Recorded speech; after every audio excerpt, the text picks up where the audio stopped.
Hey guys what's up, I hope you are all doing well. मेरा नाम विवेक कुमार है। मैं आप सभी का पीएससी जर्नी चैनल पर स्वागत करता हूँ। आज है 30 जनवरी। आइए स्टार्ट करते हैं आज का करंट अफेयर। बहुत ध्यान से समझते हुए चलिएगा। बहुत इंपॉर्टेंट करंट अफेयर्स हम लोग यहाँ पर डिस्कस करेंगे।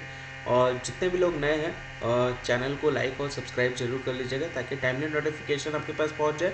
ये क्लासेस आपकी रेगुलर बेसिस पे सुबह 10 बजे होती है। इस क्लासेस में आपको जितने भी टॉपिक्स कवर कराए जाएंगे वो बायलिंगुअल में कवर कराए जाएंगे। पूरा डिटेल्ड एनालिसिस आपको देखने को मिलेगा विथ मैप्स आपको देखने को मिलेगा, विथ पार्टिकुलर टर्म्स का एक्सप्लेनेशन आपको देखने को मिलेगा। तो वीडियो में बरकरार रहिएगा, बने हुए रहिएगा और चीज़ों को समझते हुए चलिएगा। कहीं पे भी कुछ भी डाउट हो तो ज़रूर कमेंट सेक्शन में पूछेगा, आपको वहाँ पे रिप्लाई मिल जाएगा। सबसे पहला न्यूज़ जो यहाँ पे है ये इंटरनेशनल न्यूज़पेपर डे को लेकर के है, जो कि यहाँ पे सेलिब्रेट किया गया। भारत में जो पहला न्यूज़पेपर जो लॉन्च हुआ था, यहाँ पे आप देख सकते हैं हैक्की बंगाल गैजेट यहाँ पे देखने को मिलेगा, जो जेम्स हैक्की के द्वारा लॉन्च किया गया था बंगाल में। और ये 1780 में इसको लॉन्च किया गया था। ठीक है, ये एक भारत का न्यूज़पेपर दिवस जो है, भारत समाचार पत्र दिवस जो है, जो 28 जनवरी को हम लोग सेलिब्रेट करते हैं। और ये बेसिकली इंडिया का पहला जो न्यूज़पेपर इसी टाइम पे ही कि बंगाल गैजेट के रूप में लॉन्च हुआ था, उसी को चिन्हित करने के लिए यह दिवस जो है वो मनाया जाता है। किसके द्वारा इसको लॉन्च किया गया था? जेम्स अगस्तस हिक्की के द्वारा। ये आयरित व्यक्ति जो है, ये आयरिश व्यक्ति है, आयरिश कंट्री से बिलोंग करते हैं। तो वहाँ से वो व्यक्ति के द्वारा इसको यहाँ पे स्टार्ट किया गया था न्यूज़पेपर को। और इसीलिए इनको जनक भी कहा जाता है, भारतीय प्रेस के पिता के रूप में भी जाना जाता है, फादर ऑफ इंडियन प्रेस के रूप इनको कहा जाता है। न्यूज़पेपर बहुत ही इंपॉर्टेंट रोल प्ले करता था ब्रिटिश राज के दौरान, क्योंकि जितने भी अगर हम लोग बात करें निष्पक्ष रिपोर्टिंग प्रदान करने के लिए ये बहुत ज़्यादा विख्यात था उस टाइम पे। और अभिव्यक्ति की स्वतंत्रता को बढ़ावा देने के लिए बहुत भूमिका निभाता था, बहुत महत्वपूर्ण भूमिका इसके द्वारा निभाई जाती थी। फ्रीडम ऑफ स्पीच को और ज़्यादा फॉस्टर किया जाता था, बढ़ावा दिया जाता था। तो ये था पहला न्यूज। आई होप क्लियर हो गया होगा। 28 जनवरी को हम लोग समाचार पत्र दिवस के रूप में क्यों सेलिब्रेट करते हैं? क्योंकि भारत का पहला न्यूज़पेपर जो था हैक्कीज बंगाल गैजेट, जो पहली बार 1780 को लॉन्च किया गया था, इसी दिन को लॉन्च किया गया था, इसीलिए इस दिन को इंटरनेशनल न्यूज़पेपर डे के रूप में हम लोग इसको सेलिब्रेट करते हैं। अगले न्यूज़ की तरफ बढ़ते हैं। ये है दुनिया का सबसे बड़ा शिप, जिसको मैरिस्क कहा जाता है। और ये मैरिस्क कंपनी के द्वारा ही इसको लॉन्च किया गया, आप देख सकते हैं, है ना। अभी तक तो सब जानते थे। मैरिस्क रिविल्ड अभी यहाँ पे खुलासा किया है, मैरिस्क के द्वारा इंट्रोड्यूस किया गया एनी मैरिस्क, देख सकते हैं। मेथनॉल द्वारा ईंधन वाले दुनिया के सबसे बड़े जहाज का यहाँ पे खुलासा किया गया एना मैरिस्क के नाम से, जो कि हरित हाइड्रोजन से प्राप्त ग्रीन मेथनॉल द्वारा संचालित एक अभूतपूर्व कंटेनर पोत है। आप यहाँ पे देख सकते हैं एक कंटेनर वेसल देखने को मिलेगा। एनी मैरिस्क जो है, जिसकी कैपेसिटी 16,000 TEU है, आप यहाँ पे देख सकते हैं, जो कि एक तरह से क्या करता है, चिन्हित करता है, प्रतीक आपको यहाँ पे देखने को मिलेगा। किस चीज़ को लेकर के? एक समुद्री परिवहन की दिशा में एक महत्वपूर्ण बढ़ाव का प्रतीक देखने को मिलेगा एनी मैरिस्क, ठीक है, जो कि टिकाऊ भी है ना। इसका वैश्विक जो कनेक्टिविटी यहाँ पे है, देख सकते हैं, पर्यावरण अनुकूल प्रथाओं के प्रति मैसर्क की प्रतिबद्धता को प्रदर्शित करते हुए पहली यात्रा ये कब निर्धारित करेगा? तो इसकी पहली यात्रा जो होगी वो आपकी 9 फरवरी को देखने को मिलेगी। और इसका जो बेसिकली शोकेस क्या करता है, ये कमिटमेंट शोकेस करता है, ताकि दुनिया को ये एक तरह से कनेक्ट कर सके और एक इको फ्रेंडली प्रैक्टिस कर सके। ठीक है, पर्यावरण के अनुकूल ये प्रथाओं के प्रति ये जो है इसको लॉन्च किया जाएगा, शोकेस किया जाएगा। ध्यान रख सकते हैं, मैरिस्क के द्वारा एनी मैरिस्क को इंट्रोड्यूस किया गया है, पेश किया गया है। ठीक है, दुनिया का सबसे बड़ा जहाज है, याद रखिएगा, मैरिस्क, एनी मैरिस्क। ये तो बहुत ज़्यादा इम्पॉर्टेंट न्यूज़ है, आप लोगों ने देखा ही होगा। कल के डेट में नीतीश कुमार जी के द्वारा यहाँ पे शपथ ग्रहण लिया गया है। किस रूप में? बिहार के नए मुख्यमंत्री के रूप में 9वीं बार, this is the 9th time. आप यहाँ पे देख सकते हैं कि बिहार के मुख्यमंत्री के रूप में नीतीश कुमार जी के द्वारा यहाँ पे शपथ ग्रहण लिया जा रहा है। 2022 में आपने देखा था, इन्होंने आखिरी कार्यकाल में था जब वो एनडीए के साथ जो उनका रिश्ता था वो तोड़ करके आरजेडी के साथ मिल गए थे 2022 में। और लेफ्ट एलियंस की अगर हम लोग बात करें, यानी जो लेफ्ट एलियंस था उसके साथ यहाँ पे इन्होंने 2022 और 2024 के बीच नीतीश कुमार ने 2024 के लोकसभा चुनाव में भाजपा को चुनौती देने के लिए एक विपक्षी गठबंधन बनाने की महत्वपूर्ण भूमिका निभाई। तो आप देख सकते हैं एक अपोजिशन के तौर पे यहाँ पे ये चैलेंज के रूप में ये आपके सामने आ रहे हैं बीजेपी के 2024 का जो अभी लोकसभा का चुनाव होने वाला है उसको लेकर के ये बात यहाँ पे कही जा रही है। तो नीतीश कुमार जी के द्वारा एक महत्वपूर्ण रोल यहाँ पे फॉर्म किया जा रहा है। सम्रत चौधरी की अगर हम लोग बात करें और विजय कुमार सिन्हा की अगर हम लोग बात करें तो इन्होंने भी शपथ ग्रहण लिया है और नीतीश कुमार जी के द्वारा अनाउंस किया गया इनको डिप्टी सीएम के रूप में। दोनों देख सकते हैं सम्रत चौधरी और विजय कुमार सिन्हा जो आज के डेट में क्या है डिप्टी सीएम है, ये ध्यान रख सकते हैं, याद रखिएगा। तो 9वीं बार इन्होंने शपथ ग्रहण लिया, थोड़ा सा याद कर सकते हैं। आगे बढ़ते हैं, इंपॉर्टेंट न्यूज़ है जो बिहार से रिलेटेड जो भी पेपर्स होंगे उसमें ये जरूर पूछे जाएंगे, तो इसको थोड़ा सा ध्यान में रख सकते हैं। बिहार की अगर हम लोग बात करें तो बिहार आपका पूर्वी भारत में आपको देखने को मिलेगा, जो बॉर्डर किसके साथ शेयर करता है, इंटरनेशनल कंट्री नेपाल के साथ ये आपका शेयर करता है। गंगा नदी यहाँ से बीच में से होकर के गुजरती है, जो बिहार को 2 बराबर हिस्सा में बांटती है। ठीक है, ये बहुत इंपॉर्टेंट बुद्धिस्ट साइट भी आपको यहाँ पे देखने को मिलेगा।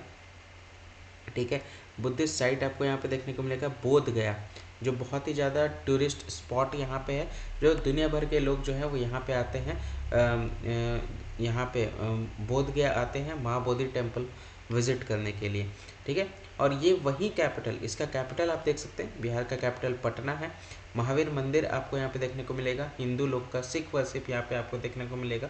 गुरुद्वारा का तख्त श्री हरमंदिर साहिब आपको देखने को मिलेगा, जो कि बिहार में यहाँ है, और उसी को दर्शन करने के लिए, उस जगह पे विजिट करने के लिए दुनिया भर से लोग जो है वो यहाँ पे आते हैं।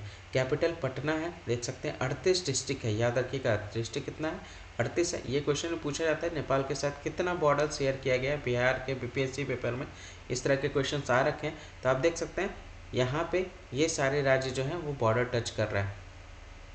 ठीक है, ये सारे जिला जो है, ये सारे जिला जो है वो बॉर्डर टच कर रहा है। बिहार की फॉर्मेशन की अगर मैं बात करूं तो ये 22 मार्च 1912 को ये फॉर्म हुआ था।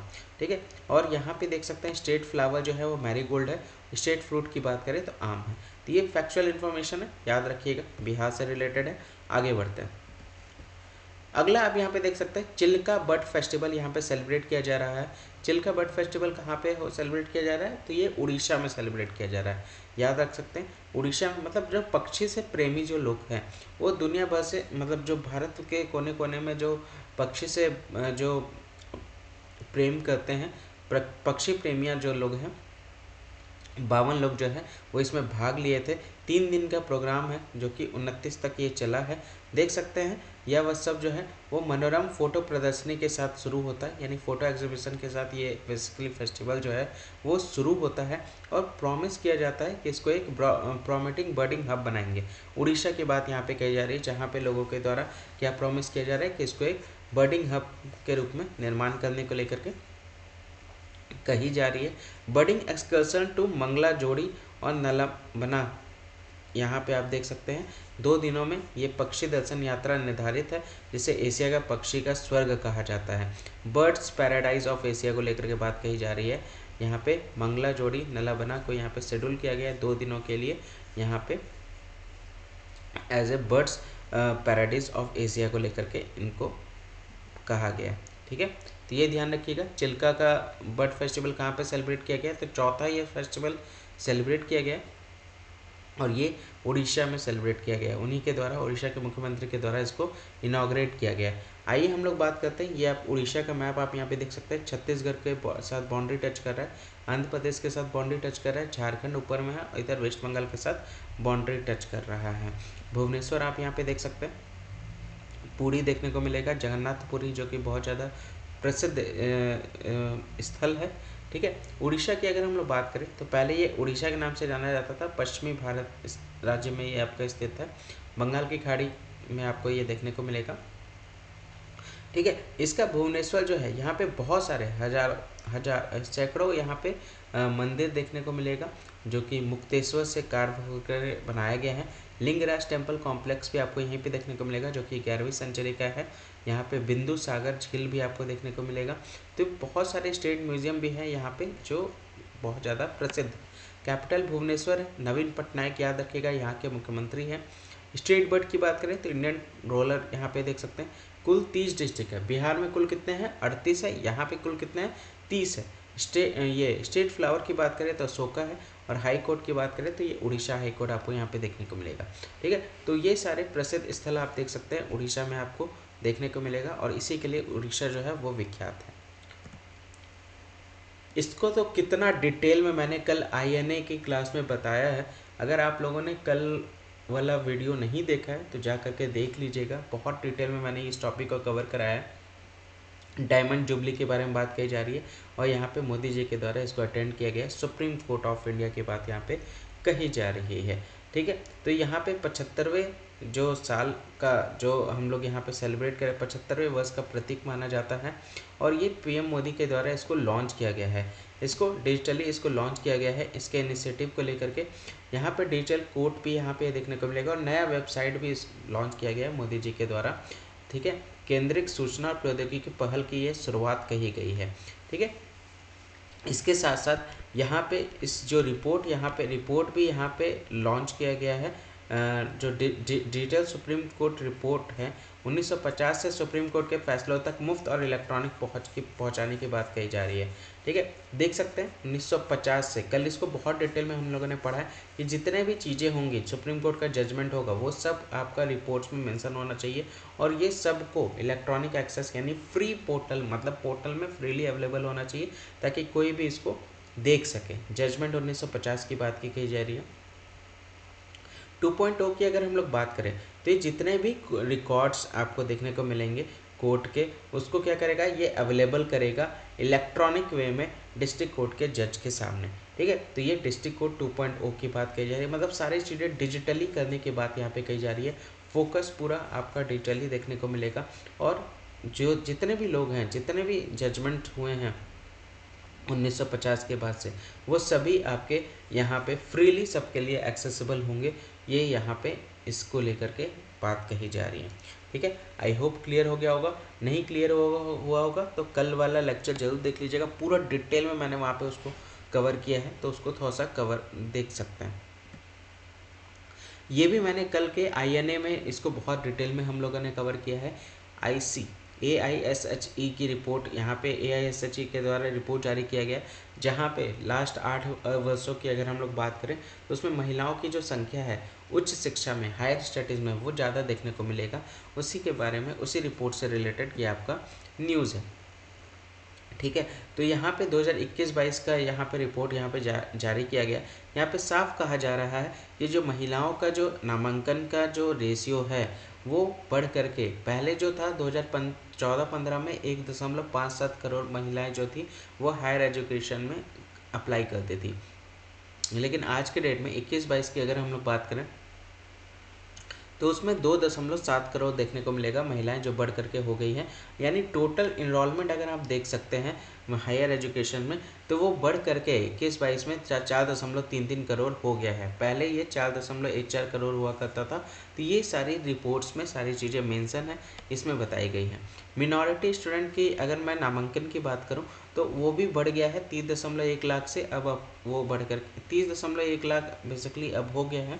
पहले आपका 21.8 लाख हुआ करता था 2014-15 में। चलिए इसी से रिलेटेड मैं आपको एक क्वेश्चन देता हूँ कि भारत में वह कौन सा राज्य है जहाँ पे सबसे ज़्यादा नामांकन हुआ है, वो आपको मुझे बताना है। कल मैंने इसको आपको पढ़ाया भी था, ज़रूर बताइएगा इसमें, और बताइएगा मुझे कितने यूनिवर्सिटीज़ का यहाँ पे बेसिकली सर्वे हुआ था। टोटल नंबर ऑफ़ यूनिवर्सिटीज़ मुझे बताइएगा कि टोटल यूनिवर्सिटीज़ कितने थे जिसका सर्वे होकर के ये रिपोर्ट यहाँ पे जारी किया गया, और उसके अकॉर्डिंग हम देख सकते हैं कि महिलाओं की संख्या जो है वो ज़्यादा है as comparison to the mail.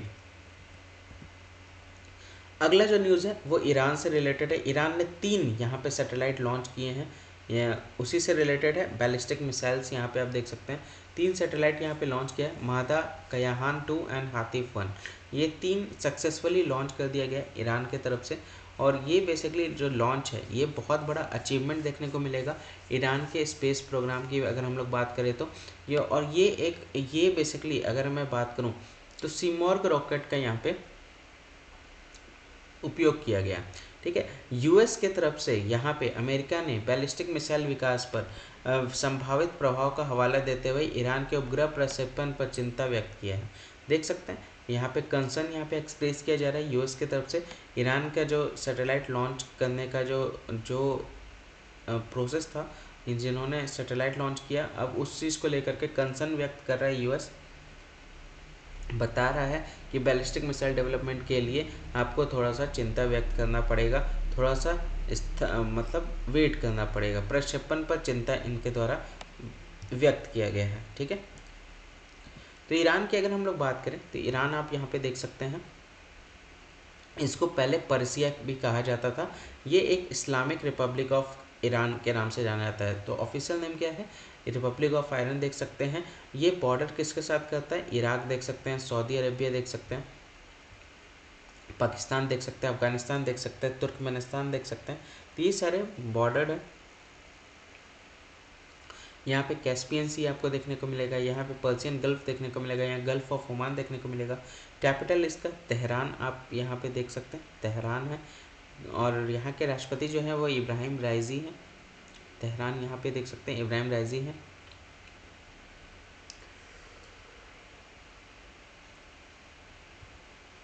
Supreme leader की अगर मैं बात करूँ तो अली कमेनाई है। ऑफिशियल लैंग्वेज पर्शियन है। और ये सारे गवर्नमेंट यहाँ पे इस्लामिक रिपब्लिक में देखने को मिलेगा। तो पार्लियामेंट्री सिस्टम भी आप यहाँ पे देख सकते हैं। तो ये था पूरा बेसिक चीज़ें ईरान को लेकर के। याद रखिएगा ईरान यहाँ पे है, बॉर्डर किसके साथ है? इराक के साथ है। आप यहाँ पर टर्की के साथ है, सऊदी अरेबिया के साथ है, ओमान के साथ है, पाकिस्तान, अफगानिस्तान, तुर्कमेनिस्तान के साथ ये अपना बाउंड्री जो है वो शेयर कर रहा है। यहाँ पे देख सकते हैं ISSF वर्ल्ड चैम्पियनशिप हुआ था, जिसमें ये जो है ये बेसिकली पहचान पा रहे हैं कौन है? इन्होंने गोल्ड मेडल जीता है। इनका नाम है दिव्यांश ही है शायद, दिव्यांश सिंह पनवार। यहाँ पे देख सकते हैं वर्ल्ड रिकॉर्ड इन्होंने हासिल किया गोल्ड जीत करके। ठीक है, तो यहाँ पे नया रिकॉर्ड इनके द्वारा बना दिया गया है। और यहाँ पे आप देख सकते हैं 10 मीटर एयर राइफल में इन्होंने ये रिकॉर्ड बनाया है। और 253.7 यहाँ पे पॉइंट इनके द्वारा स्कोर किया गया। सोनम मास्कर की बात करें तो उन्होंने सिल्वर मेडल यहाँ पे जीता है। और अब तक भारत ने 2 स्वर्ण और 3 रजत पदक हासिल कर लिए हैं। दिव्यांश का ये 5th यहाँ पे देखने को मिलेगा ISSF वर्ल्ड कप यहाँ पे देख सकते हैं, जिसमें इन्होंने स्वर्ण पदक, और 2019 में उन्होंने आखिरी प्रयास के बाद दूसरा व्यक्तिगत स्वर्ण पदक जीता था। तो यहाँ पे आप देख सकते हैं दोनों टाइम पे, 2019 के टाइम पे भी इन्होंने गोल्ड मेडल जीता था और अभी भी इन्होंने यहाँ पे गोल्ड मेडल जीता है। दिव्यांश सिंह पनवार की बात की जा रही है। ISSF वर्ल्ड कप चैंपियनशिप की बात की जा रही है जो अभी हुआ। ये थोड़ा सा इंपॉर्टेंट न्यूज़ हो जाता है। ये है एक्सरसाइज सद्दा के बात कही जा रही है, जो कि भारत और सऊदी अरेबिया के बीच, ये जो बेसिकली थल सेना के बीच में कॉपरेशन को लेकर के, एक दूसरे को सहायता करने को लेकर के, एक दूसरे को ट्रेंड करने को लेकर के, ये बेसिकली एक्सरसाइज यहाँ पे कंडक्ट कराया गया है इंडिया और साउथ अफ्रीका के बीच में। तो सद्दा टांसिक यहाँ पे आप देख सकते हैं, ये एक एक्सरसाइज है, मिलिट्री एक्सरसाइज है, सैन्य एक्सरसाइज है, जो कि बेसिकली भारत और सऊदी अरब के बीच में देखने को मिला है। ठीक है, ये कहाँ पे हुआ था? महाजन राजस्थान की बात यहाँ पे कही जा रही है। ये वहाँ पे हुआ था। यहाँ पे बेसिकली ट्रेन किया जा रहा है ट्रूप्स को, कैसे सेमी डेजर्ट वाले एरिया में वो अच्छा परफॉर्म कर पाएँ। ठीक है, तो बेसिकली उसी चीज़ को लेकर के अध्याय 7 के तहत अर्ध रेगिस्तान इलाके में संयुक्त अभियानों के लिए सैनिकों को प्रशिक्षण यहाँ पे देने को लेकर के ये ट्रेनिंग यहाँ पे हो रही है। Including mobile vehicle check post भी आपको देखने को मिलेगा, कॉर्डन देखने को मिलेगा, घेरा और खोज। यहाँ पे सौहार्द को बढ़ावा देने के लिए ये बेसिकली जॉइंट मिलिट्री एक्सरसाइज रखी गई है। बटालियन जो ब्रिगेड से बिलोंग करते हैं, जो गार्ड से बिलोंग करते हैं, वो इंडियन आर्मी को इस एक्सरसाइज में बेसिकली रिप्रेजेंट कर रहे थे। तो भारतीय सेना की ओर से ब्रिगेड ऑफ द गार्ड्स की एक बटालियन ने प्रतिनिधित्व किया। तो ये ध्यान में रख सकते हैं। तो याद रखिएगा क्या मिलिट्री एक्सरसाइज किया था सऊदी अरेबिया के साथ? सदा तानसेक। ठीक है, चलिए मुझे बताइएगा श्रीलंका के साथ कौन कौन सा एक्सरसाइज हम लोग करते हैं, उसका नाम बताना है। एक्सरसाइज बताना है जो भारतीय सेना के साथ जो एक्सरसाइज कंडक्ट कराया जाता है श्रीलंका के साथ, उसका नाम क्या है। ठीक है, देख सकते हैं सऊदी अरब की बात यहाँ पे कही जा रही है। सऊदी अरब यहाँ पे आपको देखने को मिलेगा, इधर लाल सागर आप देख सकते हैं, लाल सागर के साथ बाउंड्री टच करता है। इधर आप देख सकते हैं ओमान है, यमन है, और फिर ये इधर आप देखिएगा यूएई के साथ भी बाउंड्री यहाँ पे टच कर रहा है। पर्शियन गल्फ यहाँ पे देख सकते हैं, ऊपर इराक देख सकते हैं, ठीक है, जॉर्डन देख सकते हैं। तो ये सब वो कंट्री है जिसके साथ ये अपना बाउंड्री जो है वो शेयर करता है। इसकी कैपिटल रियाद यहाँ पे देखने को मिलेगा, इस जगह पे आप रियाद देख सकते हैं, यहाँ पे इसकी कैपिटल है। यहाँ पे जो किंग है वो सलमान ऑफ सऊदी अरब यहाँ देखने को मिलेगा। करेंसी जो यहाँ पे है वो सऊदी रियाल है, ये याद रखिएगा। जो सरकार यहाँ पे मोनार्की है पूरी तरह से, आप देख सकते हैं यहाँ पे कोई भी डेमोक्रेटिक गवर्नमेंट नहीं है, ठीक है। तो ये बेसिक चीज़ें थी, याद रखिएगा। सऊदी अरब का, Persian gulf, gulf of Oman, यहाँ पे लाल सागर, अरेबियन सी, गल्फ ऑफ आदेन आपको यहाँ पे देखने को मिलेगा। ये वाला एरिया जिबूटी है, याद रखिएगा। मुझे ये वाला रास्ता बताइएगा, ये वाला रास्ता को क्या कहते हैं। थोड़ा सा जूम करता हूँ ताकि और अच्छे से क्लियर दिखे, मुझे बताइएगा। सेकंड, ये वाला रास्ता, यहाँ से जो ये रास्ता जा रहा है इसको क्या कहते हैं, ये मुझे आपसे आंसर चाहिए। थोड़ा सा बताइएगा, देखिएगा, थोड़ा सर्च कीजिएगा क्या कहते हैं इसको।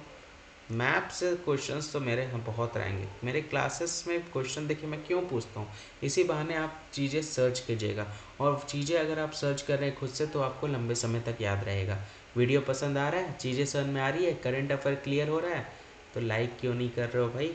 लाइक कर दीजिए जल्दी से सभी लोग, और इसको शेयर कर दीजिए बाकी लोग को भी, ताकि जिनका करंट अफेयर रेगुलर बेसिस पर नहीं हो रहा है वो भी यहाँ से आकर के कर सके, और वो भी अपना नोट्स आप बनाते हुए चले। आप लोग बना रहे हैं कि नहीं बना रहे नोट्स, ज़रूर बनाइए, बहुत हेल्पफुल करेगा ये नोट्स, गारंटी देता हूँ मैं।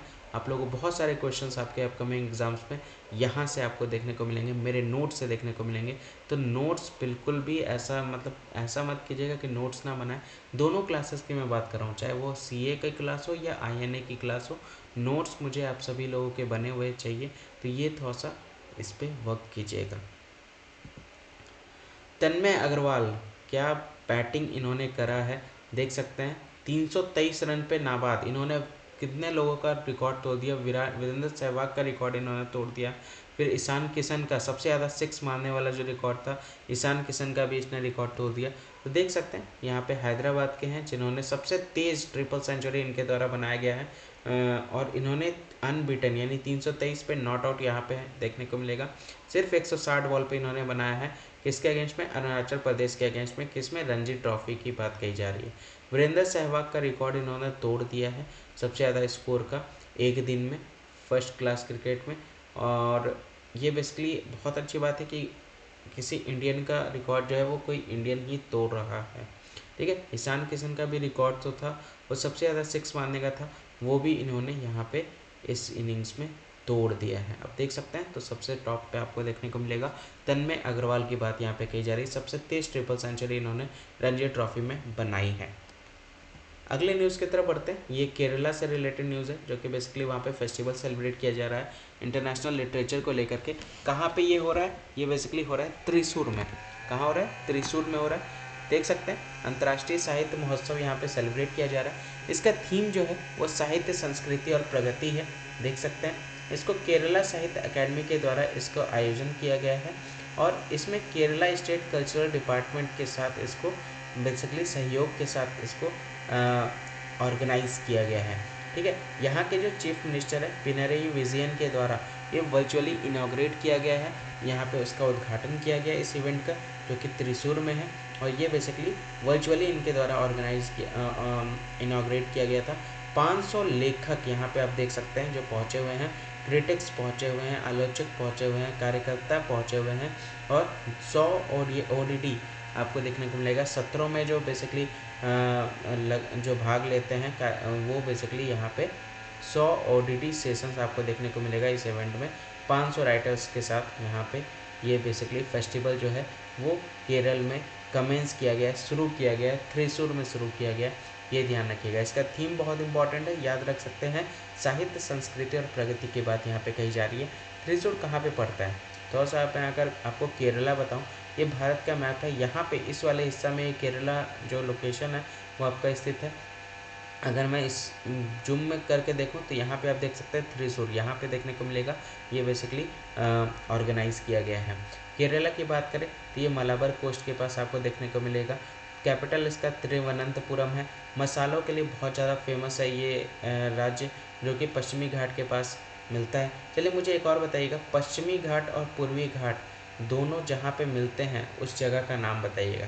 देखिए क्वेश्चंस नोट करते हुए चलिए, पश्चिमी घाट और पूर्वी घाट जिस जगह मिलते हैं उस जगह का नाम बताना है। ये क्वेश्चंस आपके एग्ज़ाम में पूछा गया है, मैं चाहता हूँ कि उसका आंसर आप दें। 63, 64, 65 में इस तरह के क्वेश्चन देखने को मिलेगा, तो ज़रूर मुझे बताइएगा, ठीक है। पिनरी विजिन यहाँ देख सकते हैं, 14 डिस्ट्रिक्ट है इसमें, याद रखिएगा। साउथ इंडियन में आपको ये देखने को मिलेगा। स्टेट फीस देख की बात करें तो ग्रीन क्रोमाइड है, ये याद रखिएगा, ठीक है। आगे बढ़ते हैं अगले न्यूज़ की तरफ। यहाँ पे आप देख सकते हैं इनका नाम, पहचानिए कौन है ये। तो ये बेसिकली इनके द्वारा यहाँ पे टाइटल जीता गया, intercontinental title, Mandeep Jangra नाम है इनका, ठीक है। और ये बेसिकली यूएस बेस्ड जो नेशनल बॉक्सिंग एसोसिएशन, यहाँ पे basically intercontinental super featherweight title यहाँ पे इनके द्वारा जीता गया। इन्होंने डिफीट किसको किया था, अमेरिका के गिरारडो को इन्होंने डिफीट किया है टॉपनिस सिटी वाशिंगटन में, ठीक है। तो ये बेसिकली मनदीप जंगड़ा के द्वारा जो इंटर कॉन्टिनेंटल टाइटल था वो जीत लिया गया है। अनडिफिटेड यहाँ पे आप देख सकते हैं अपने पेशेवर करियर में अब तक अपराजित रहने वाले 30 वर्षीय खिलाड़ी, अभी तक ये कभी हारे नहीं हैं, जो पूर्व ओलंपिक रजत पदक विजेता और ओलंपिक के टाइम पे इन्होंने सिल्वर मेडल जीता था और जूनियर के तहत प्रशिक्षण लेते हैं। आप यहाँ पे देख सकते हैं रॉय जॉन्स के से ये बेसिकली क्या करते हैं, ये ट्रेनिंग लेते हैं, ठीक है, जो कि फॉर्मर ओलंपिक सिल्वर मेडलिस्ट रह चुके हैं। और इनके द्वारा क्या किया गया है, 75 केजी वेट क्लास में इन्होंने इस टाइटल को जीता है, ठीक है। इस खिताब के लिए प्रतिस्पर्धा के लिए 75 किलोग्राम भार वर्ग को इन्होंने छोड़ दिया है, देख सकते हैं। इन्होंने बेसिकली देखिए यहाँ पे क्या कहा जा रहा है, यहाँ पे मनदीप जंगड़ा जो है वो ये टाइटल जीते हैं। पहली चीज़, किसको हरा करके, अमेरिकन गिरारडो को हरा करके, कहाँ पे, टॉपनिस सिटी वाशिंगटन में, ठीक है। तो ये उनका पेशेवर करियर में अब तक अपराजित रहने वाला 30 साल के खिलाड़ी आपको यहाँ पे देखने को मिलेंगे। प्रोफेशनल करियर में कभी ये हारे नहीं हैं और इनको बेसिकली जो ट्रेनिंग होती है वो पूर्व ओलंपिक जो सिल्वर मेडल जीत चुके हैं रॉय जॉनस, उनके द्वारा इनको ट्रेन किया जाता है। और बेसिकली प्रीवियस जो 75 किलोग्राम वेट का जो बेसिकली कंपटीशन था उसको इन्होंने क्या कर दिया है, छोड़ दिया है, ताकि इस टाइटल को वो जीत सकें, ठीक है। तो याद रखिएगा मनदीप जंगड़ा के बारे में बात की जा रही है, इंटर कॉन्टिनेंटल टाइटल इनके द्वारा जीता गया है। ये भी इंपॉर्टेंट न्यूज़ है। फील्ड मार्शल KM करियप्पा ये आपको देखने को मिलेगा। कुछ याद आ रहा है, कभी पढ़ा है इसके बारे में, कल ही तो पढ़ा था, बताइए मुझे न्यूज़ कौन सा पढ़ा था, याद आ रहा है। ट्रेनिंग हो रही थी, मोदी जी पहुँचे हुए थे, कहाँ पे है, किस जगह की बात की जा रही है। चलिए इनसे रिलेटेड एक ग्राउंड भी है, बताइएगा वो ग्राउंड कहाँ पे है। तो यहाँ पे देख सकते हैं इनके आखिरी ये 1993 में ही इनकी डेथ हो गई थी। तो उनको याद करने को लेकर के फील्ड मार्शल को KM करियप्पा को याद करने के लिए बेसिकली इस दिवस को हम लोग सेलिब्रेट करते हैं 28 जनवरी को, इनके बर्थ एनिवर्सरी के दिन, ठीक है। तो ये कॉन्डेडरा जो है M करियप्पा की जयंती 28 जनवरी को मनाई जाती है। भारतीय सेना के पहले कमांडर इन चीफ थे, बहुत बड़ी बात है, कमांडर इन चीफ थे पहले, ये ध्यान रखिएगा। भारत की स्वतंत्रता के लिए सैन्य परिवर्तन में बहुत ज़्यादा महत्वपूर्ण भूमिका इनके द्वारा निभाई गई है। 1899 में इनका जन्म हुआ था और कोडवा क्लैन आपको यहाँ पे देखने को मिलेगा, वहाँ पे ये जन्मे थे। और ये बेसिकली भारतीय सेना को औपनिवेशक से स्वतंत्र भारत में बदलने का महत्वपूर्ण भूमिका निभाई थी। तो आप देख सकते हैं इनके द्वारा जो ट्रांजिशन किया गया था कॉलोनी से हम लोग आज़ाद हो, उसको लेकर के इनके द्वारा इंडियन मिलिट्री को बहुत अच्छे से वर्क कराया जा रहा था, भूमिका निभाई जा रही थी, ताकि उनको किस तरह से हम लोग कॉलोनी से बाहर निकल सकें, ठीक है, औपनिवेशिक काल से बाहर आ सकें।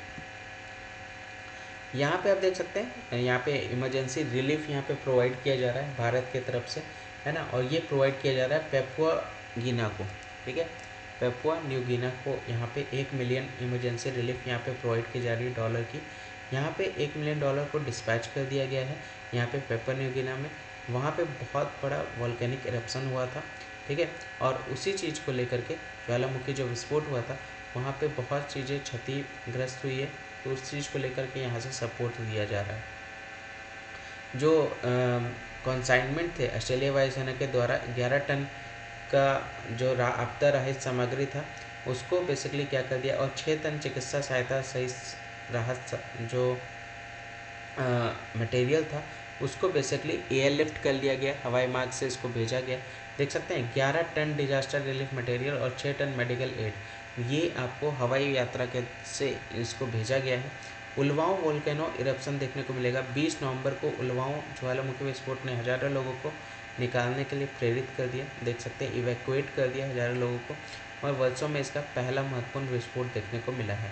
और उसी चीज़ को लेकर के यहाँ पे $1 मिलियन का इमरजेंसी रिलीफ भारत जो है वो पेपुआ न्यू गिनी को प्रोवाइड कर रहा है। देखिए भारत हमेशा खड़ा रहता है अपने किसी भी दोस्त के साथ, अगर कहीं पे वो कोई भी मुसीबत में क्यों ना हो तो वो भारत हमेशा उनके साथ खड़ा रहता है। अभी देख सकते हैं $1 मिलियन का यहाँ पे इमरजेंसी रिलीफ भेजा गया पेपुआ न्यू गिनी में। देख सकते हैं ऑस्ट्रेलिया के ऊपर वाला हिस्सा जो है वो बेसिकली पेपुआ न्यू गिनी बेसिकली कहलाता है। इसका कैपिटल पोर्ट मोरेस्बी आप देख सकते हैं, ये वाला इसका कैपिटल है। ऑफिशियल लैंग्वेज टॉक पिसिन इंग्लिश ये सब बोली जाती है। इस ओशिनिया में बेसिकली ये बिलोंग करता है। प्राइम मिनिस्टर जेम्स मरापे देखने को मिलेगा। करेंसी पेपुआ न्यू गिनी यहाँ देख सकते हैं।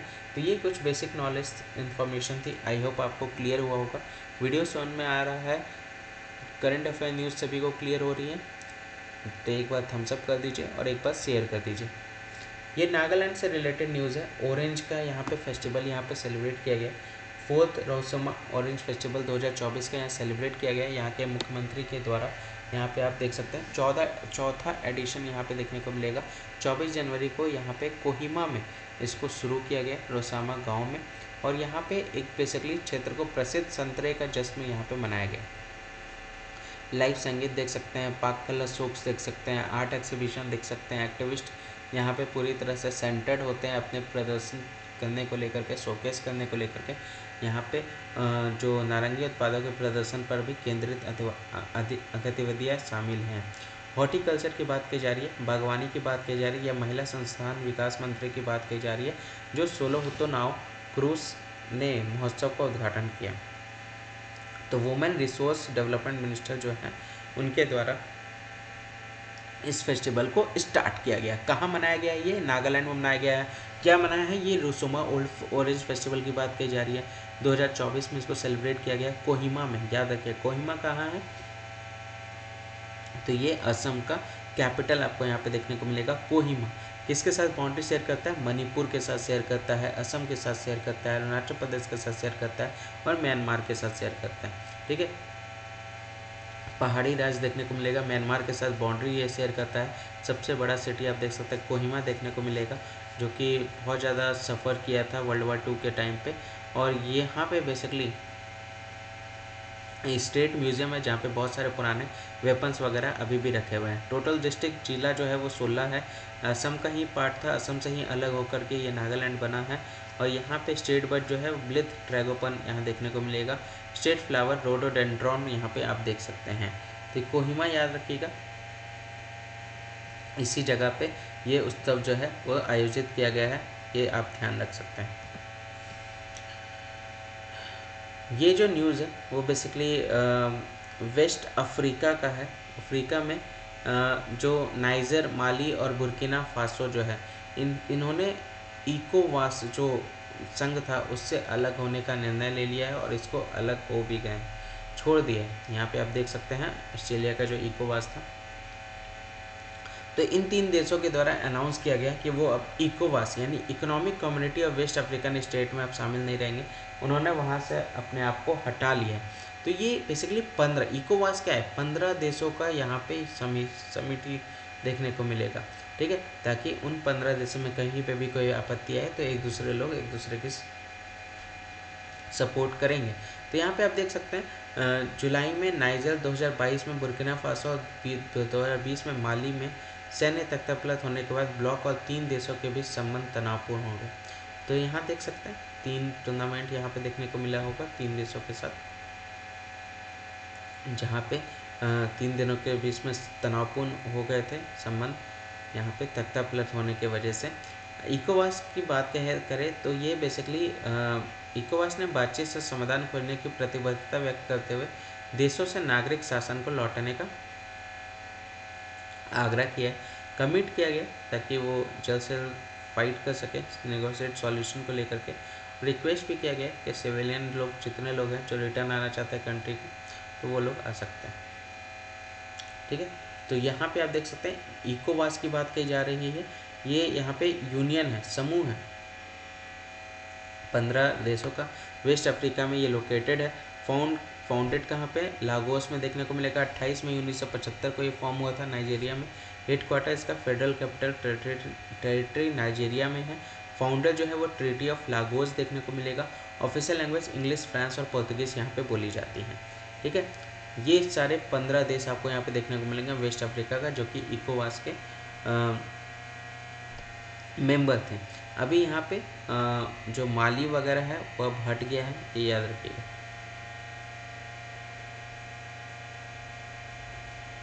आइए अगले न्यूज़ की तरफ बढ़ते हैं। अगला न्यूज़ यहाँ पे आपको देखने को मिलेगा, भारत की जो महिला की हॉकी टीम है वो फर्स्ट रनर अप में पहुंची है, जिसके वजह से हॉकी इंडिया की तरफ से 3 लाख रुपए हर प्लेयर को दिया जाएगा और 1.5 लाख रुपए उनके सपोर्टिंग स्टाफ को भी दिया जाएगा। तो यहाँ पे रनर अप कैटेगरी में यानी पहले आते आते रह गई, यानी दूसरे रनअप तो उप विजेता बनी है, ये ध्यान रखिएगा। F1 हॉकी 5S में महिला विश्व कप इंडिया ने यहाँ पे फिनिश किया नीदरलैंड को 2-7 से हारने के बाद। यहाँ पे FIH हॉकी 5S महिला विश्व कप में उप विजेता रहा है। भारत की ज्योति छत्री और ऋतुजा दादासो पीसल ने मैच में स्कोर किया। नीदरलैंड ने शानदार प्रदर्शन करते हुए भारत को हराया और उद्घाटन खिताब अपने नाम किया। यहाँ पे वुमेन्स का जो टूर्नामेंट है FIH हॉकी 5S में, तो वो टूर्नामेंट बेसिकली मस्कट में जो है वो ख़त्म हुआ है ओमान में समाप्त हो गया। मस्कट कहाँ है, ओमान में। पोलैंड तीसरा स्थान पर है, तो यही बात कहा जा रहा है। तो इंडिया यहाँ पे आप देख सकते हैं सेकेंड स्थान पे है। यमन देखने को मिलेगा, अरेबियन से देख सकते हैं, सऊदी अरब देख सकते हैं, UAE देख सकते हैं। तो यहाँ पे मस्कट आपको यहाँ देखने को मिलेगा। गल्फ ऑफ ओमान है, ये वाला स्ट्रेट ऑफ हॉर्मुज है। कितना बार मैंने आप लोगों को बताया है, आई होप क्लियर हो गया होगा। दिख रहा है आप लोगों को, स्ट्रेट ऑफ हॉर्मुज यहाँ देखने को मिलेगा। पर्शियन गल्फ देखने को मिलेगा। अबू धाबी आप यहाँ पे देख सकते हैं। ठीक है, तो ये पूरा मैप था। आप आई होप आपको क्लियर हुआ होगा जो दिखाना चाह रहे हैं हम लोग मस्कट के बारे में। तो मस्कट बेसिकली ओमान यहाँ पे आपका स्थित था। अगला न्यूज़ यहाँ पे आप देख सकते हैं फिल्म फेयर अवार्ड्स का ही है, लास्ट ही है। आई होप थोड़ा सा लंबा हो गया वीडियो, लेकिन ये लास्ट ही है न्यूज़। थोड़ा सा हिम्मत रखिए, चीज़ों को समझने की कोशिश कीजिए और नोट करते हुए चलिए।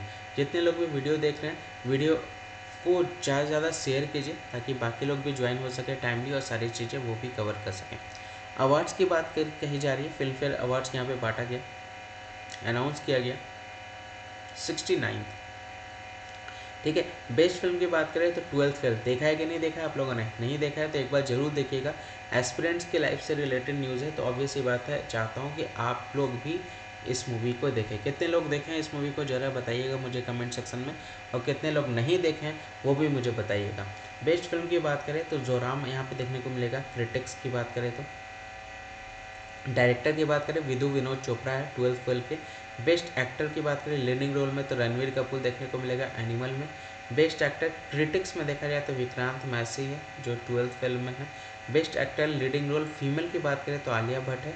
बेस्ट एक्ट्रेस क्रिटिक्स की बात करें तो रानी मुखर्जी है। लिरिक्स की बात करें तो अमिताभ भट्टाचार्य है। म्यूजिक एल्बम की बात करें तो एनिमल है।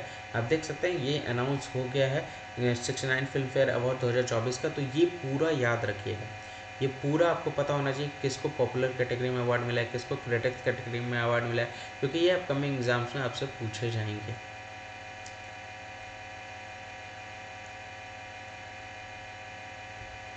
क्लियर? तो ये था पूरा आज का न्यूज़ एनालिसिस। कैसा रहा आज का क्लास ज़रूर मुझे कमेंट सेक्शन में बताइएगा। चीज़ें आपको क्लियर हुई कि नहीं क्लियर हुई, सारी चीज़ें बहुत अच्छे तरीके से आपको पहुंच रही है कि नहीं पहुंच रही है, हर एक न्यूज़ बहुत अच्छे से क्लियर हो रहा है कि नहीं हो रहा है, किसी तरह की कोई कमी तो आपको नहीं लग रही है। कोई भी तरह का फीडबैक अगर देना हो तो मुझे यहाँ पर फीडबैक दीजिएगा। ऊपर यहाँ पर आप देख सकते हैं मेल ID है। वीडियो को ज़्यादा से ज़्यादा शेयर कर दीजिए सारे ग्रुप्स में ताकि बाकी लोग भी ज्वाइन कर सकें। और डेली बेसिस में करंट अफेयर रोज़ सुबह 10 बजे मिलते हैं। अब अगले वीडियो में जो कि INA का है। वहाँ पे और अच्छे से डिटेल में सारे न्यूज़ को कवर करते हुए चलेंगे। जय हिंद, जय भारत।